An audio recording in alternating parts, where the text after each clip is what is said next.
Hello YouTube, what's up and welcome to another video of PWE Plastic Wrestling Emotions. And once again, it's a very special video today because we have some very special WWE action figures unboxing today. It's a flashback series, Walmart exclusive if I'm not mistaken. Those WWE flashback series SummerSlam, where you could build an interview set. It includes Mean Gene Okerlund, Yokozuna, Syxx and the Ultimate Warrior. If you complete all of those figures and buy them, you get the SummerSlam 1989 interview set. So let's start with the figures. The newest episode of PWE Plastic Wrestling Emotions starts now. It's plastic time!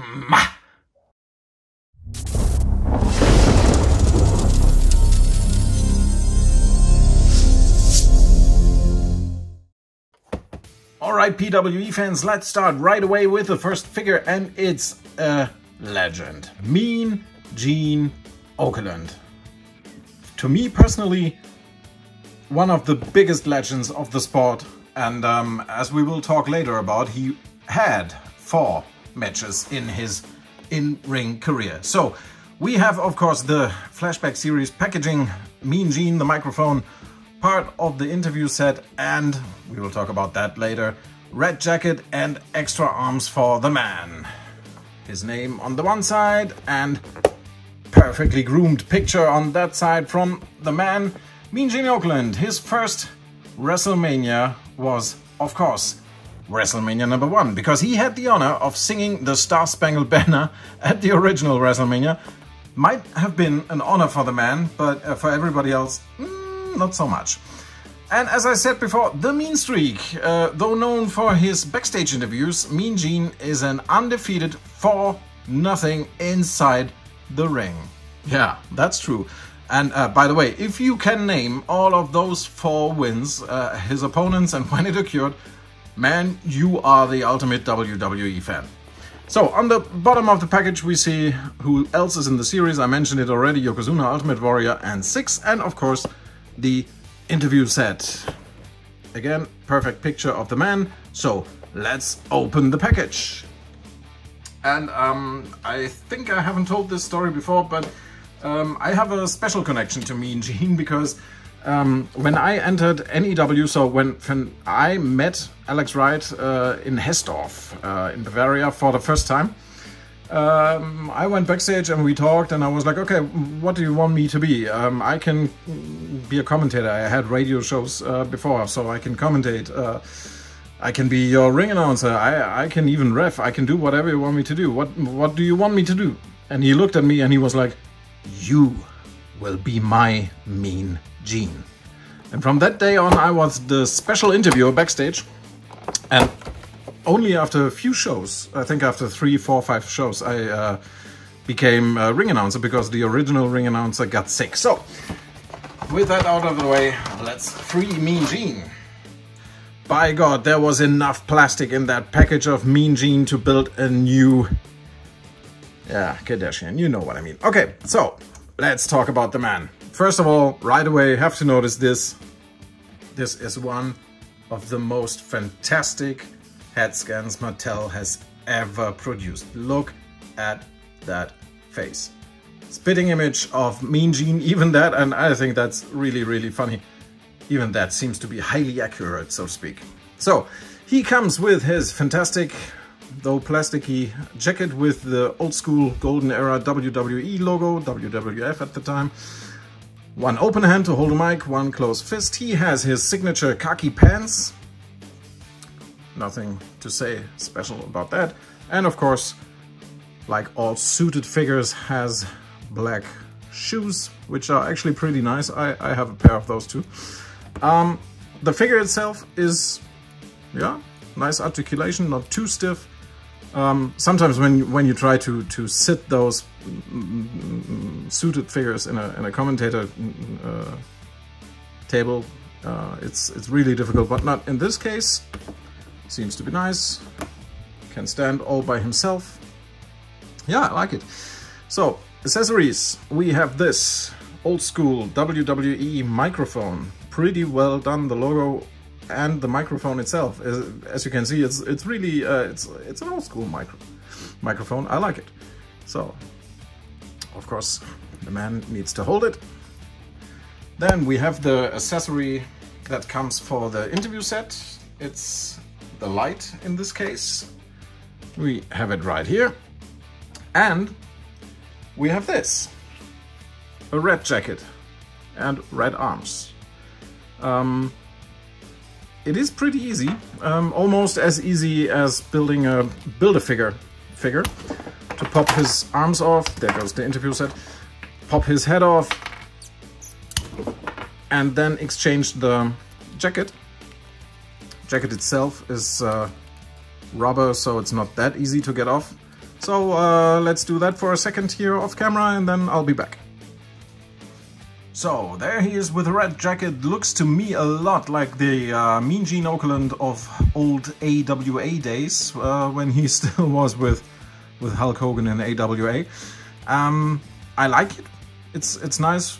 Looks good with the khaki pants and everything. But I think I like the dark WWE WWF logo jacket a little bit more. So I will revert that and have him in my interview area with the dark jacket. So with Mean Gene ready, let's head on to the next figure, and that man is two-time former WWE champion and tag team champion together with Owen Hart. Here is Yokozuna. Fantastic figure, quite heavy, so that fits already. We see him with his traditional kimono. That's an early Yokozuna head, not with a beard and everything. We have the SummerSlam sign up there. Package, fantastic photo of the man. And Yokozuna is a fighting champion, competed in 4 world title matches over the course of WrestleMania 9 and WrestleMania 10. Of course, WrestleMania 9 had him but had him fight Bret Hart, and he won with a little help of Mr. Fuji, and then only 2 seconds later accept a challenge by Hulk Hogan and lose to that guy. And at WrestleMania 10, of course, he first defended against the former narcissist but then patriotic Lex Luger, only to lose the title later against Bret Hart again. Banzai! He enjoyed 280 days as one of the longest reigning, most dominating WWE champions in history. Here we have his name, so without further ado, let's open the box and get that fantastic figure out there. And I had the huge honor to meet Yokozuna once, and I can say that he's the complete opposite of, or he was the complete opposite of what he was in the ring. He was like a really kind and quite silent and funny guy, actually. And I was really saddened to learn that he passed away, I think in Liverpool, England.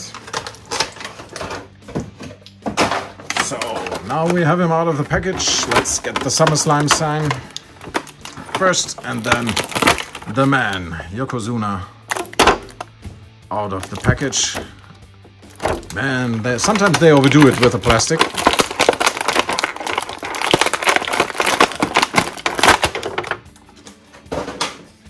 Wow. Wow, wow, wow. That's all I can say. Without opening the kimono, I mean, we can. I already know we have him in his inverted red and black attire, because, you know, usually he was wearing red pants and the black belt. So here we have him in his inverted attire that I like pretty much, but the real star of this whole figure is the fantastic kimono. There were Yokozuna figures before that, and especially the one with the black and white gear I like a lot, because it has the later Yokozuna head with a beard and other hair. But this is, I mean, look at the detail. Look at the detail here. That is just a fantastic figure. So let's try and open this. I've seen in other videos that they really did a great job of tying the knot here. And I'm not a woman, so I'm not blessed with long fingernails. And I don't know, Yokozuna really, and especially with the help of Mr. Fuji as his manager, really got the blood of the fans boiling. I remember even, I was not the smartest of fans, but I also was not a mark in a classical sense.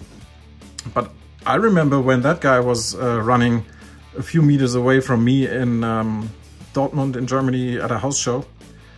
I stood up and tried to yell as loud as possible at him how much I hate him, which led to a father next to me stand up and say, "Hey man, calm down, it's just wrestling, you know."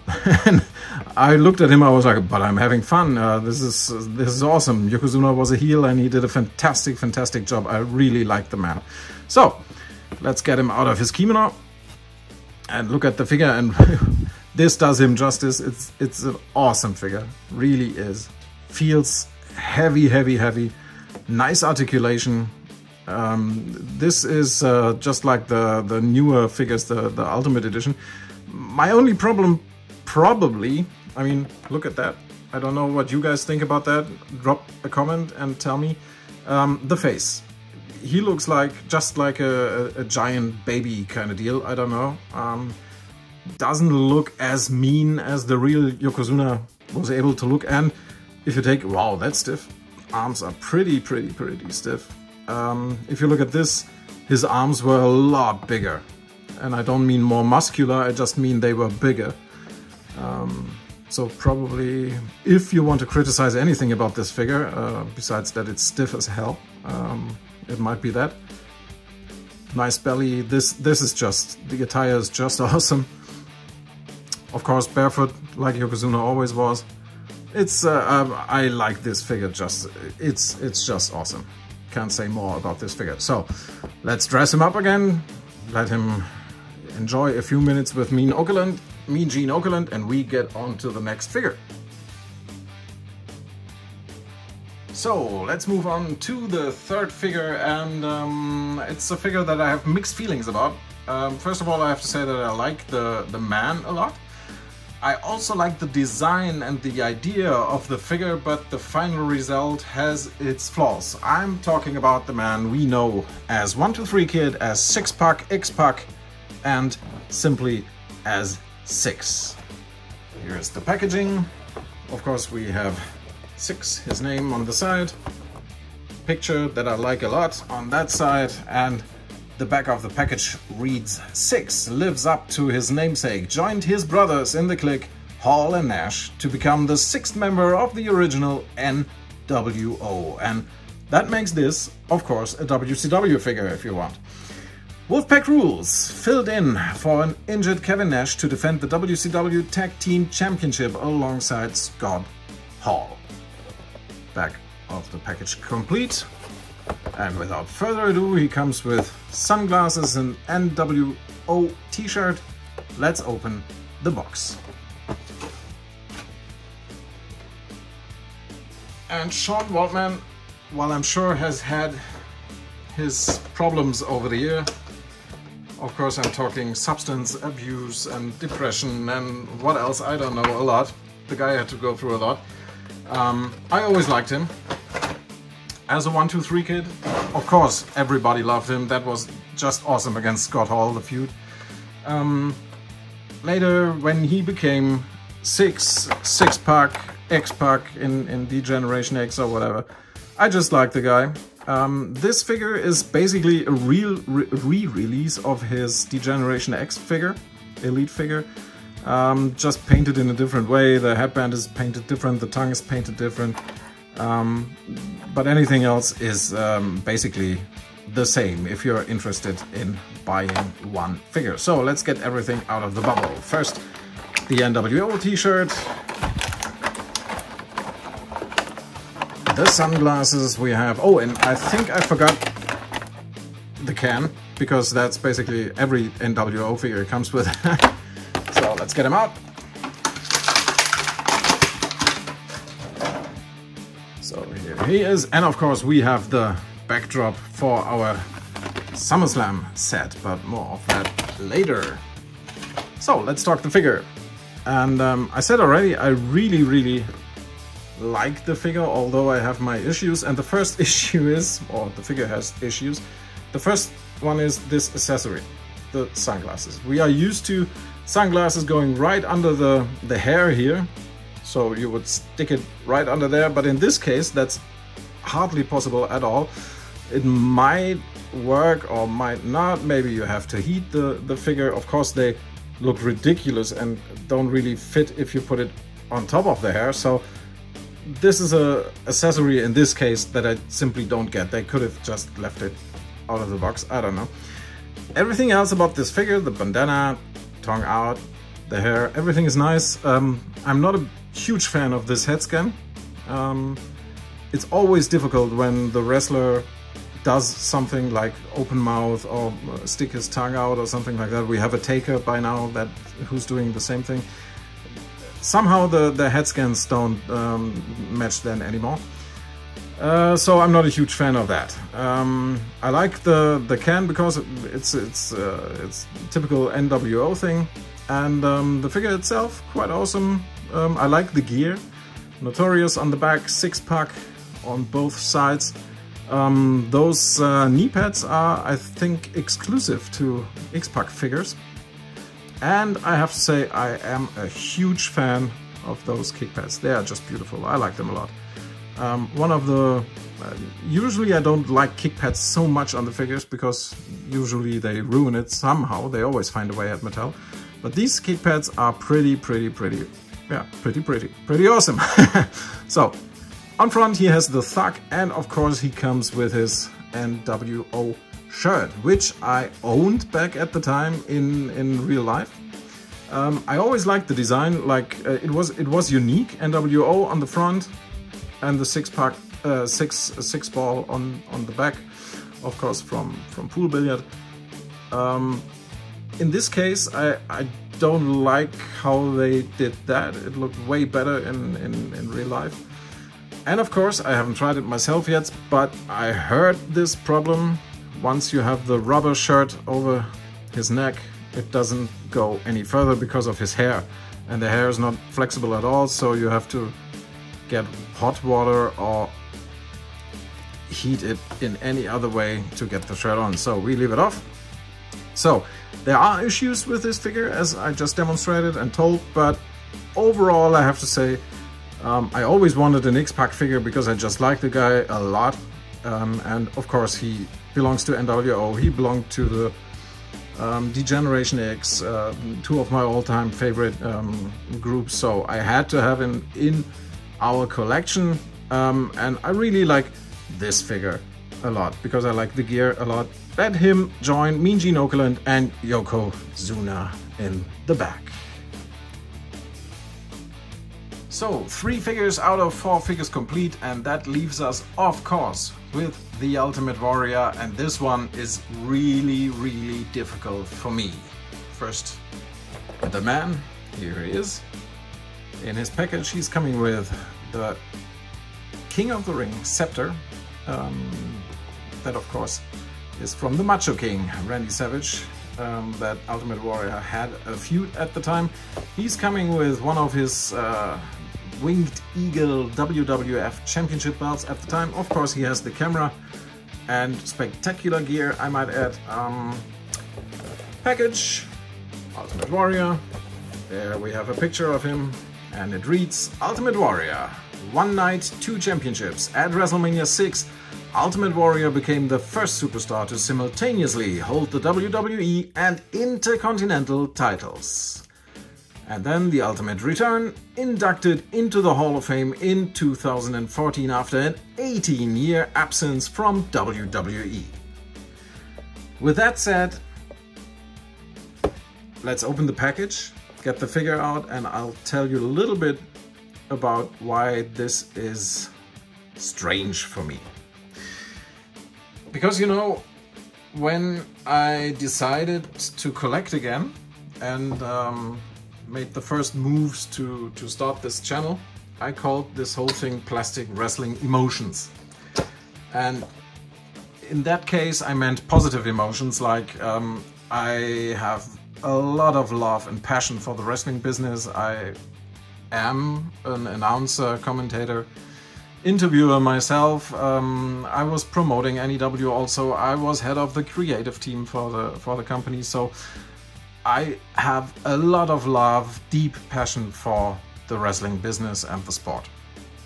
I admire and respect most of the people that step into the ring, into the squared circle, and give a lot of their health, put their bodies on the line, and all of that just to entertain us. So I have a lot of respect, love, and passion about this whole thing.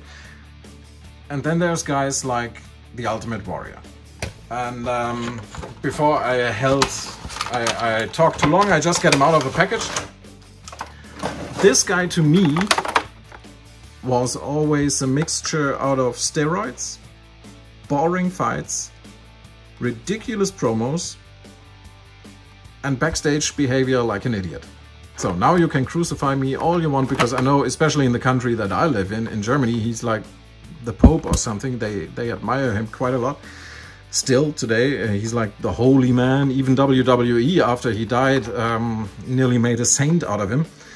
To me, he was all about steroids, boring fight, his own little ego, huge ego, sorry. His promos were comedy, but not good promos. And like I said, he behaved like an idiot backstage. So I don't want to say any more bad things about a dead guy. That's what my mother taught me. Let's move on to the figure. Sorry if I ranted too much, but those are my feelings. I have to be honest, I just got this figure to complete the set and have the camera, and yeah, that's it. But anyway, let's get him out of the box. So, after opening the plastic box, we have the camera of the set, and we will add that to our interview set.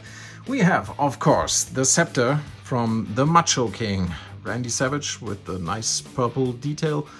If you remember, they were feuding for a pretty short amount of time, actually, and it was all about, I think the scepter somehow started it. I don't remember, I have to watch it again on the WWE Network. What I'm more interested in is this. I know that Ultimate Warrior had a few colored belts. I think it were 3 colored belts, a blue one, a yellow one, and I think a white one. I don't know, I'm not sure. But this is, I don't know the English word actually. In German we say turquoise, so this might be turquoise. I have no idea. More like a greenish blue. So I don't know if you really can see that. Is that the correct color? That's a question for all you history buffs out there. I have to watch some of his old fights on the WWE Network again to decide if this is authentic or not. Let me know in the comments what you think about the belt. The Winged Eagle itself is, in my opinion, the best WWE belt they ever had. I'm just not sure about the color. So, and then of course we have Warrior, and this figure is actually quite nice. Europeans, Germans like I am, we have our own special opinion about too patriotic American attires, but it is what it is. It's nice, it's alright. Those tassels are quite nice, 2 of them on every arm. Of course the face paint, I like the hair. Warrior hair is always so difficult. On some figures the Warrior hair ruins everything. But in this case I like it a lot. He is ripped as hell, has those armbands with the Warrior logo as well as on his trousers. American Warrior logo on the back, and this is plastic, and it is actually, you can remove it, and little tassel action going on there. This foot, funny enough, is quite stiff. I don't know what's going on there. Okay, it is moving, but it is stiff as hell. Might need a little work. Oh no, he's standing, that's good. Okay, so now we have all 4 figures. Let's move them around and pose them for our interview set. So, in the end, everything is assembled and the four guys are standing in front of our SummerSlam interview set, SummerSlam 1989 interview set. We have the light on the left, we have the camera right in front at the moment blocking our view. We have, of course, Syxx, or Six Pack, however you want to call him. We have the, at the time, WWF Champion Ultimate Warrior with the Macho King, Randy Savage's scepter. We have the legend himself, Mean Gene Okerlund, and of course, Yokozuna. It's a little bit sad that Mr. Fuji is missing, but overall I like the set a lot. I like the addition of the SummerSlam set. It's like not the main reason to buy it, but it's a nice touch. I like something like that, and I wish Mattel would do that a lot more often. What do you think about stuff like that? Would you like to have stuff like that more often in Elite sets, or do you think, oh no, this is just unnecessary and I throw it away anyway?